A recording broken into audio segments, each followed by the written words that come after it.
Right, ప్రతిపక్షాలు అడుగుతున్నట్టు కాదు, మీరేమైనా చెప్తారా వెంకటేశ్వర రెడ్డి గారు? రైట్, మీ క్వశ్చన్ నేను మళ్ళీ అహ్మద్ గారిని అడుగుతున్నాను. ఒప్పందాలు చేసుకున్నారు కదా, నిజంగా అవి ఎప్పుడు అమల్లోకి వస్తాయని అడుగుతున్నాను.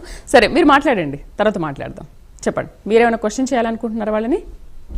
అంటే ఇక్కడ యాక్చువల్ గా సంక్షోభం వచ్చింది, ఇప్పుడు పరిష్కారం చేయాల్సింది ఏ ప్రభుత్వం అధికారంలో ఉంటే ఆ ప్రభుత్వం దాని బాధ్యత తీసుకొని చెయ్యాలి. అవును, లోకేష్ గారు ఇనిషియేషన్ తీసుకున్నారు, ప్రణాళిక స్టార్ట్ చేశారు, చేస్తున్నారు. అంటే దానికి మేము రైతుల తరఫున సంక్షోభం వచ్చినప్పుడు ఇనిషియేషన్ తీసుకున్నప్పుడు సూచనలు ఇవ్వడం కూడా, దాన్ని మీరు అప్పుడేం చేశారు ఇప్పుడేం చేశారు అని తప్పు పడితే మేమేం చేయలేము దానికి. ఇక్కడ ఏంటంటే ఇప్పుడున్న పరిస్థితిని చక్కదిద్దడం కోసం ఇది ఒక్కటి సరిపోదు, ఇంకా చెయ్యాల్సినవి చాలా ఉన్నాయి. ఎందుకంటే ఆ స్థాయిలో ఆక్వా రైతులు ఇబ్బందులు పడుతూ ఉన్నారు అనేది మా వాదన. మేము చెప్తున్న మాట ఏంటి, ఆక్వా రైతులకి ఇప్పుడు సోదరుడు చెప్పినట్టు అక్కడ ఆస్ట్రేలియా ఒప్పందం కుదుర్చుకోగానే ఇక్కడ ఉన్న ప్రాసెసింగ్ యూనిట్స్ కోస్టల్ దగ్గర నుంచి, కోస్టల్ వైజాగ్ దగ్గర నుంచి సోదరుడు చెప్పినట్టు మెడ్రాస్ వరకు మన కోస్టల్ ఏరియా మొత్తం ప్రాసెసింగ్ యూనిట్స్ అనేక చోట్ల ఉన్నాయి. ఈ ప్రాసెసింగ్ యూనిట్స్ వాళ్ళు రైతుల దగ్గర కొనాలి అంటే అక్కడ ఏ ఒప్పందం జరిగింది, అక్కడ ఎంత సుంకం వస్తుంది, రేటు ఎంత పలుకుతుంది, ఎన్ని వేల టన్నులు మనం ఎక్స్పోర్ట్ చేయడానికి అక్కడ అనుమతి లభించింది, ఈ వివరాలన్నీ తేలేంత వరకు ఈ ప్రాసెసింగ్ యూనిట్స్ వారు ఈ రైతుల దగ్గర నుంచి కొనరు. ఇది ప్రాక్టికల్ గా వచ్చేసరికి మనము పూర్తిగా వాళ్ళకి డేటా అంతా వచ్చిన తర్వాత ఎవరు ఇప్పుడు మధ్యలో ఉన్న వ్యాపారస్తులు కూడా, ఈ ప్రాసెసింగ్ యూనిట్స్ వారు కూడా వాళ్ళు నష్టపోవటానికి వాళ్ళు సిద్ధంగా ఉండరు. కాబట్టి అది ఆ ఎఫెక్ట్ నేరుగా రైతుల మీద పడుతుంది. రైతులు ప్రొడక్షన్ వచ్చి ఆ ప్రొడక్షన్ నిల్వ ఉంచే పరిస్థితి రైతుల దగ్గర ఉండదు. ఇమీడియట్లీగా అలాగని అక్కడ ఏది డిసైడ్ కాకుండా అలాగని ప్రాసెసింగ్ యూనిట్స్ వాళ్ళు కొనరు. డిసైడ్ అయితేనే వాళ్ళు కొంటారు.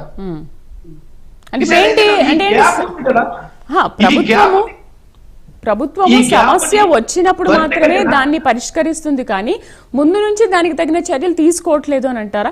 ఎప్పుడైతే సమస్య వస్తుందో అప్పుడే ప్రభుత్వం స్పందిస్తుంది అంటారా? ఎస్, నేను అనేది ఏంటంటే సమస్య వచ్చినప్పుడు స్పందించి ఆ సమస్యను తీసుకొని ఇప్పుడు దాన్ని అంతా ప్రాసెస్ చేసేలోపు ఇప్పుడు ఈ వ్యాపారం నిలబడే వ్యాపారం కాదమ్మా, పచ్చి వ్యాపారం అంటారు దీన్ని. ఇది మినిట్ టు మినిట్ క్యాలిక్యులేట్ చేసుకునే వ్యాపారం. వ్యాపారంలో రైతుల దగ్గర స్టోరేజ్ చేసుకునే స్తోమత ఉండకపోవడం వల్ల రైతులు ప్రొడక్షన్ తీసుకురావడం, పండించడమే గొప్ప విషయం. ఆ పండించడానికే అన్ని చోట్ల రకరకాలుగా అప్పులు చేసి తిప్పలు పడి వాటిని ప్రొడక్షన్ తీసుకొచ్చి పండిస్తారు. పండించిన దాన్ని నిలవ ఉంచి దాన్ని దాచిపెట్టి అమ్మే అంత స్తోమత వాళ్ళకు ఉండదు. కాబట్టి ఈ విషయాన్ని కూడా ప్రభుత్వాన్ని గమనించి ఇమీడియట్లీగా అక్కడ జరిగిన ఒప్పందంతో పాటు ఇక్కడ ప్రభుత్వం కూడా యాక్షన్ తీసుకొని రైతుల దగ్గర నుంచి కొంత ఆదుకునే ప్రయత్నం కూడా కొంత ప్రభుత్వం కూడా చెయ్యాలనేది నా ఉద్దేశం. ఓకే, ఇప్పటి నుంచి అలాంటి సమస్యలు రావేమో అనుకోవచ్చు కదా ఈ ఒప్పందాలు జరిగిన తర్వాత? అవి రాకుండా కొంత స్పీడప్ అయ్యే పరిస్థితి ఉంటుంది. ఓకే, నేను కాదనట్లేదు. అహ్మద్ గారు, ఈ ఒప్పందం జరిగిన తర్వాత కొంత స్పీడప్ అయ్యే పరిస్థితి ఉంటుంది. కొంత ఈ ప్రాసెసింగ్ యూనిట్స్ వాళ్ళు వ్యాపారం చేసుకునే వాళ్ళు కొంత మొదలెట్టే పరిస్థితి ఉంటుంది. వాళ్ళకు కూడా నేనేమంటానంటే వాళ్ళు సుంకం ఎంత తక్కువ ఉంది, ఎన్ని వేల టన్నులకి ఎక్స్పోర్ట్స్ ఒప్పందం మనకు కుదిరింది, అక్కడ రేటు ఎంత ఉంది, ఇక్కడ ఎంతకు కొనాలనేది డిసైడ్ అయ్యేంత వరకు వీళ్ళు రైతుల దగ్గర నుంచి తీసుకోరు. ఇది ప్రాక్టికల్ గా రైతులు పడుతున్న ఇబ్బంది. దానివల్ల ఈ ఇబ్బంది ఉంటుంది అనేది మా విన్నపం రైతుల తరఫు నుంచి. నమస్తే అండి, సుబ్రాజ్ అండి. నమస్తే అండి. నమస్తే. అది ప్యానెల్ లో ఉన్న పెద్దలందరికీ అలాగే ప్రైమ్ యాజమాన్యానికి మా రైతుల తరపున నేను రైతు ప్రతినిధిగా కూడా ఉన్నానండి. ఉమ్, ఈ అవకాశం ద్వారా మా రైతులు సమస్యలు అందరికీ తెలియపరచడానికి ఒక మంచి అవకాశం ఇప్పిందని మీకు ధన్యవాదాలు తెలియజేస్తున్నా అండి. అయితే మాకు ఆక్వా రైతులకు గత 15 సంవత్సరాల క్రితం రొయ్య అమ్మటానికి ఏ ధర అయితే అమ్మామో ఉమ్. దానికంటే ఒక 40-50 రూపాయలకి ఈ రోజు కూడా అమ్ముకునే పరిస్థితిలో ఆక్వా రంగం ఉంది. అంటే అప్పటి నుంచి ఎందుకంటే ఇప్పటి వరకు మనం అలాగే ఉందంటారా? ఇదిగో- రేట్ ధర విషయంలో అంతే ఉందంటారా అప్పటి నుంచి ఇప్పటి వరకు?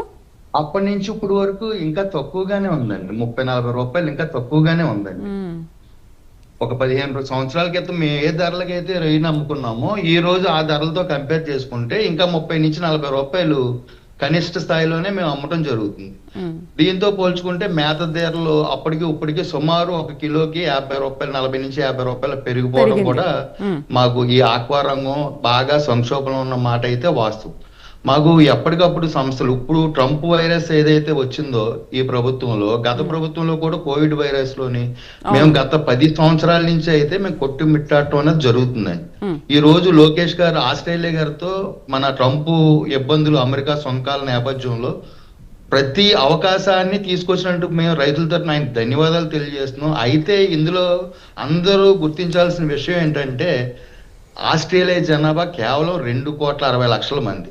ఉమ్, మన రాష్ట్రంతో పోల్చుకుంటే మన రాష్ట్ర జనాభాలో సగం జనాభా కూడా ఆస్ట్రేలియా అంత పూర్తిగా తక్కువ లెక్కేసినా కూడా ఆ జనం అక్కడ ఉండరు. మనం చేయడానికి ఎంత సామర్థ్యం, ఎంత ఎక్స్పోర్ట్ చేయగలదు అన్నది అది పెద్ద ప్రశ్నే. కాకపోతే ప్రతి అంశాన్ని మనం ఇట్లాంటి సంక్షోభంలో తీసుకోవాలి కాబట్టి ఈ రోజు ఆస్ట్రేలియా, రేపొద్దున వేరే కంట్రీ వెళ్ళటానికి మేము అభినందిస్తున్నాం. ఆస్ట్రేలియాతో కూడా ఒప్పందం కుదిరినందుకు అభినందిస్తున్నాం. కాకపోతే మేము రైతులుగా మేము కోరేది ఏంటంటే కేవలం 2,60,00,000 ఆస్ట్రేలియా జనాభాతో పోల్చుకుంటే మన దేశ జనాభా 120-130 కోట్ల మంది జనాభా ఉన్నాం. ఈ జనాభాలో గనక దేశీయంలో మన రైళ్లు గనక వినియోగించడానికి ఇదే ప్రభుత్వాలు కృషి